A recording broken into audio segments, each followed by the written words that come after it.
আসসালামু আলাইকুম, সবাইকে শুভেচ্ছা জানিয়ে শুরু করছি আমার আজকের রেসিপি।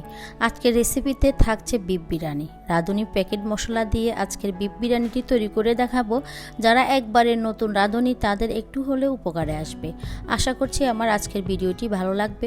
ভিডিওটি ভালো লাগলে চ্যানেলটি সাবস্ক্রাইব করার অনুরোধ রইল। তাহলে শুরু করা যাক এই মজাদার বিফ বিরিয়ানি আমি কিভাবে তৈরি করব। বিরিয়ানিটি রান্না করার জন্য এখানে আমি 2 কেজি গরুর মাংস ধুয়ে পরিষ্কার করে ছোট করে কেটে নিয়েছি। আর আমি হাড় সহ মাংস নিয়েছি, আপনারা হাড় দিতে না চাইলে স্কিপ করতে পারবেন। এখানে আমি 3টা বড় সাইজের পেঁয়াজ, 3টা কাঁচামরিচ আর একটা টমেটো ব্লেন্ড করে নিয়েছি। সবকিছু মিলে এখানে 1 কাপ আছে। তা এখন এখানে দিয়ে দিচ্ছি 2 টেবিল চামচ পরিমাণ আদা বাটা, 2 টেবিল চামচ পরিমাণ রসুন বাটা,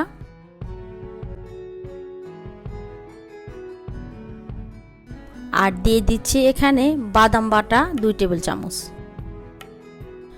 আর দিয়ে দিতে হবে টেস্ট অনুযায়ী লবণ।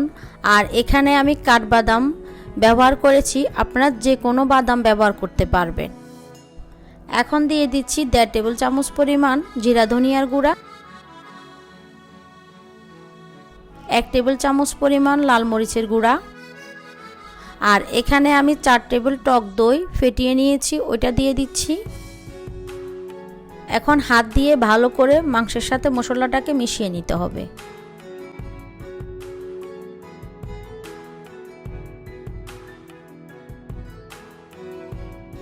এখন দিয়ে দিব এখানে রাঁধুনি রেডিমেড বিরিয়ানি মশলা। এখানে পুরো 1 প্যাকেটে আমি দিয়ে দিচ্ছি।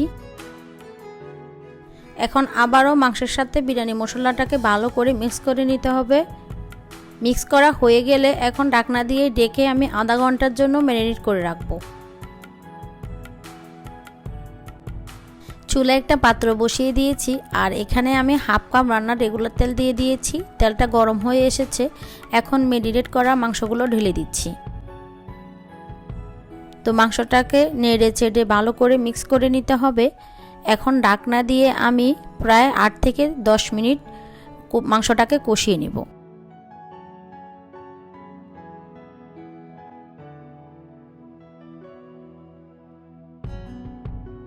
তো 10 মিনিট মাংসটা কষানোর পরে দেখুন মাংস থেকে কিন্তু অনেক পানি বেরিয়েছে।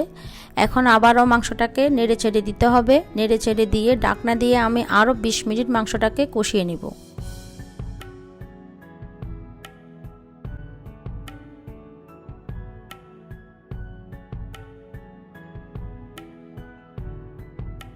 তো 20 মিনিট কষানোর পরে আবারও নেড়ে চেড়ে দিতে হবে।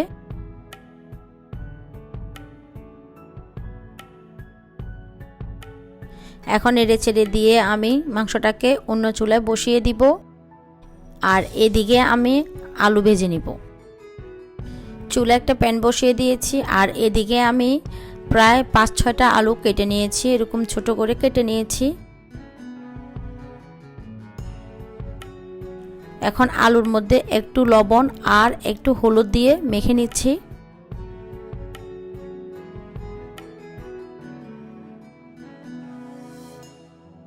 আর এখানে আমি 1.5 টেবিল চামচ ঘি দিয়ে দিচ্ছি। আলুটাকে ঘিয়ের মধ্যে ভেজে যখন মাংসের মধ্যে দেওয়া হয় খেতে কিন্তু খুব ভালো লাগে। আর বিরিয়ানির মধ্যে আমি সবসময় আলু ব্যবহার করে থাকি, আপনারা কেউ পছন্দ না করলে স্কিপ করতে পারবেন, তবে আলুটা দিলে খেতে খুবই ভালো লাগে।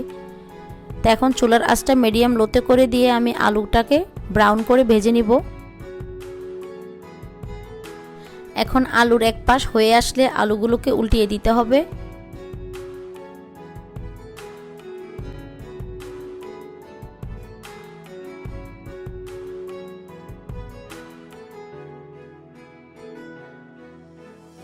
তো আলুগুলো আমার ভাজা হয়ে গিয়েছে, দেখতেই পাচ্ছেন খুব সুন্দর একটা কালার এসে গিয়েছে। এখন আমি চুলা থেকে নামিয়ে নিব।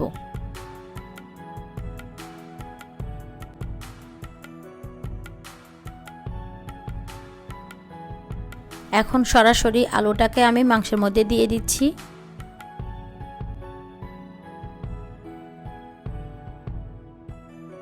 এখন নেড়ে ছেড়ে মাংসের সাথে আলুটাকে মিক্স করে নিতে হবে।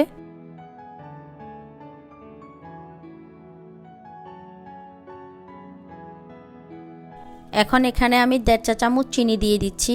আমি সবসময় বিরিয়ানির মাংসের মধ্যে চিনি ব্যবহার করে থাকি, এতে করে বিরিয়ানির স্বাদটা কিন্তু আরও দ্বিগুণ বেড়ে যায়। আর 5-6টার মতো আস্ত কাঁচামরিচ দিয়ে দিচ্ছি। এখন নেড়েচেড়ে মিক্স করে নিতে হবে।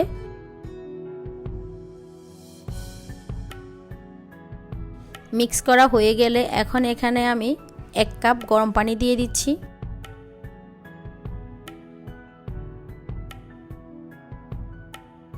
তো আবার নেড়েচেড়ে এখন ঢাকনা দিয়ে আমি মাংসটা একদম সিদ্ধ হওয়া পর্যন্ত অপেক্ষা করব। তো প্রায় আধা ঘন্টা পরে ফিরে আসলাম, আর ঝোলটাও কিন্তু আমার মাখা মাখা হয়ে গিয়েছে, মাংসটা কিন্তু সিদ্ধ হয়ে গিয়েছে।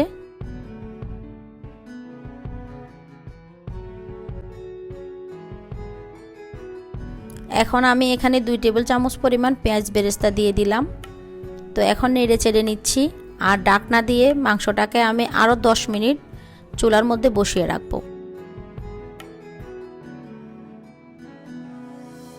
মাংসটাকে আমি অন্য চুলায় বসিয়ে দিয়ে অন্য একটা পাত্রে 2 টেবিল চামচ ঘি দিয়ে দিয়েছি। এখানে আমি 4 কাপ চিনি গুঁড়া চাল নিয়েছি। চালটাকে আমি আধা ঘন্টা পানিতে ভিজিয়ে রেখে ধুয়ে স্ট্রেনারে পানি ঝরিয়ে নিয়েছি। এখন ঘিয়ের মধ্যে দিয়ে চালটাকে প্রায় 7 থেকে 8 মিনিট ভেজে নিব। আর চুলার আঁচটা এই পর্যায়ে মিডিয়াম হাই করে দিয়েছি।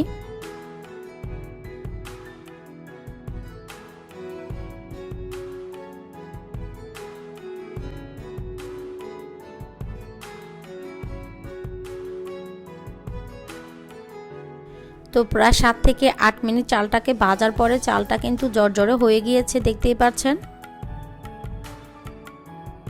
এখন এখানে আমি 8 কাপ ফুটন্ত গরম পানি দিয়ে দিচ্ছি।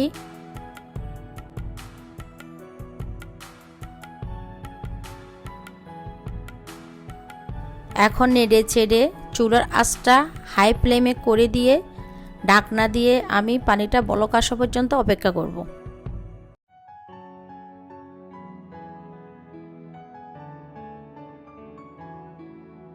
চালের পানিটা ফুটে উঠেছে, এখন নেড়ে চেড়ে দিচ্ছি। তো চালের পানিটা যখন আরেকটু শুকিয়ে যাবে তখন আমি এই পর্যায়ে মাংসটা দিয়ে দিচ্ছি। অনেকে পানিটা একদম শুকিয়ে আসলে মাংসটা দেন, আমি কিন্তু একটু পানি থাকতে মাংসটা দিয়ে দিই, এতে করে মাংসটা চালের সাথে খুব ভালো করে মিশে যায় আর মশলাটাও কিন্তু সব জায়গায় খুব ভালোভাবে মিশে যেতে পারে। এখন মাংসটাকে চালের সাথে খুব ভালো করে মিশিয়ে নিতে হবে। মিশিয়ে নেওয়া হয়ে গেলে ঢাকনা দিয়ে চুলার আঁচটা একদম লো ফ্লেমে করে দিয়ে আমি 20 মিনিট বিরিয়ানিটাকে দমে রেখে দিব। তো 20 মিনিট পরে ফিরে আসলাম। দেখুন বিরিয়ানিটা কিন্তু একদম পারফেক্টভাবে রান্না হয়ে গিয়েছে, আর দেখুন কি সুন্দর জর্জরে হয়েছে।